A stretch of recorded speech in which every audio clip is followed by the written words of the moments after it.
அடிக்கடி வருவோம், மாதம் ஒரு தடவையாச்சும் வருவோம். இப்போ தான் கொஞ்சம் கேப் ஆகிடுச்சு, அதனால் இப்போ விடக்கூடாதுன்ட்டு பசங்களெல்லாம் கூட்டிகிட்டு கொஞ்சம் சிரமப்பட்டால் கூட நடக்கிறோம். நாங்கள் சாமி பார்க்கல, நாளைக்கு தான் பார்க்கலாம். நாளைக்கு ஆகலாம், ஏன்னா கூட்டம் நிறையா இருக்குது. ஆனால் நாளைக்கு காலையில் பொறுமையாக பார்க்கலாம் அப்படின்ட்டு. Okay sir. ரொம்ப ஒரு எனர்ஜி வருது சார். எனர்ஜி, ஒரு பாசிட்டிவிட்டி. அப்புறம் நம்பிக்கை அதிகமாகுது, கடவுள் மேலே நம்பிக்கை அதிகமாகுது. நல்ல விஷயங்கள், அதாவது போயிட்டு வந்தாலும் ஏதாவது ஒரு நல்ல விஷயம் நடக்குது. அது தெரிஞ்சோ தெரியாமலையோ நல்ல விஷயம் நடக்குது. அது கடவுள் பக்தி இல்லைன்னா, அது ஒரு சில பேர் சொல்கிறாங்க கடவுள் பக்தி இருந்தால் தான் போகணும் அப்படிலாம் கிடையாது. நம்ம ப்ளஸ் நமக்கு ஒரு ஃபிசிக்கல் ஆக்டிவிட்டி மாதிரியும் கூட இருக்குது. அது இல்லாமல் நம்ம கடவுளுக்கு சாமி பேரை சொல்லிகிட்டே வரோம். அப்படிங்கும்போது சாமி பேட்டை வரும்போது நமக்கு ஒரு எனர்ஜி தான் அது. கண்டிப்பா நல்லா இருக்கு. Thank you sir. சின்ன வயசுல வந்திருக்கேன், இப்போ கொஞ்சம் நினைவு தெரிஞ்சு வரேன்.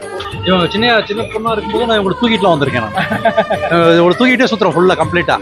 ஆமாம், கிரிவலத்துக்கு. அது ஒன் டைம் சொல்லணும் சார். நான் ஒரு 15 இயர்ஸ்க்கு முன்னால் வந்துட்டு போனோடனே எனக்கு ஃபாரின் சான்ஸ் கிடைச்சது. எனக்கு வந்துட்டு போனோடனே அதுலேருந்து ரொம்ப பக்தி அதிகமாகிடுச்சு எனக்கு. Thank you sir. தேங்க்யூ.